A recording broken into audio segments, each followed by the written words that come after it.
He'd even believed there might be more than friendship between them. He'd opened up to her as he never had before, and considering the number his ex-wife had done on him, that had been a huge leap of faith. A misguided leap, as it turned out, because Sarah had kissed him and then promptly vanished, taking a hefty chunk of his money with her, along with the last of his belief in the female sex.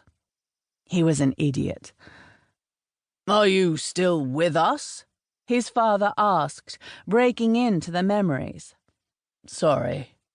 His father was 75, but could pass for 50, and had the mind of a 30-year-old.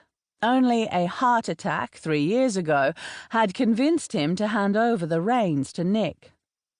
"What were you saying?" "I was saying that your mother is driving me crazy." "So, what's new?" His parents had always had a somewhat tempestuous relationship.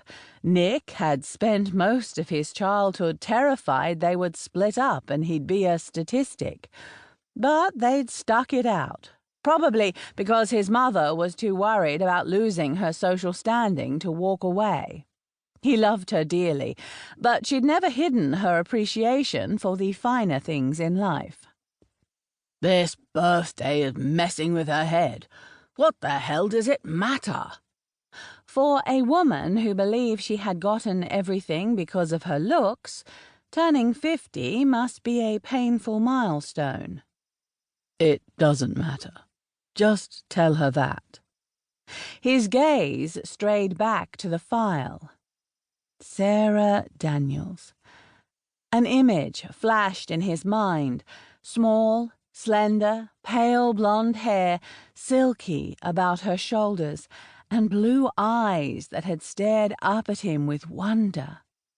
How had Harry found her? Where was she? "Why do I get the impression you're not with me?" His father shook his head. "I hope you pay more attention to the business side of things, otherwise we're going to go bankrupt, and then who will keep your mother in the manner to which she's become accustomed?" The company was actually doing better than ever since Nik had taken over as CEO. Not that it would make much of a difference. The family had wealth spread out across the globe, with investments in everything from property to gold mines. "I think Nik's mind is elsewhere," Harry said. There was something in his tone that made Nik look at his assistant through narrowed eyes. Harry grinned back. But Nik didn't really want his old man present for this conversation. He could guess what his reaction would be. "Don't you have somewhere you need to be, Dad?" He rolled his shoulders, trying to ease the tension. "Haven't you got a birthday party to organize? A present to buy?" His father's brows drew together in a frown. Nik should have known suggesting he leave would only increase his dad's interest. But he wasn't thinking straight right now. He had other things on his mind. "I think I'll stay." He gave a mental shrug and waved at the seat next to his father. Harry sat down. Nik's hands twitched with the need to flip the file open, to see if it was really her, but he kept them firmly by his side. He didn't want to appear too pathetic. Why did it matter so much? After his disastrous marriage, he'd finally accepted that the only thing women wanted from him was his money. Then Sarah had made him think that, just maybe, he'd been wrong.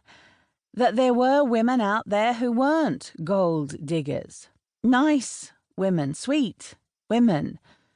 Sarah had been like no one he'd ever met. She'd appeared totally uninterested in his financial status.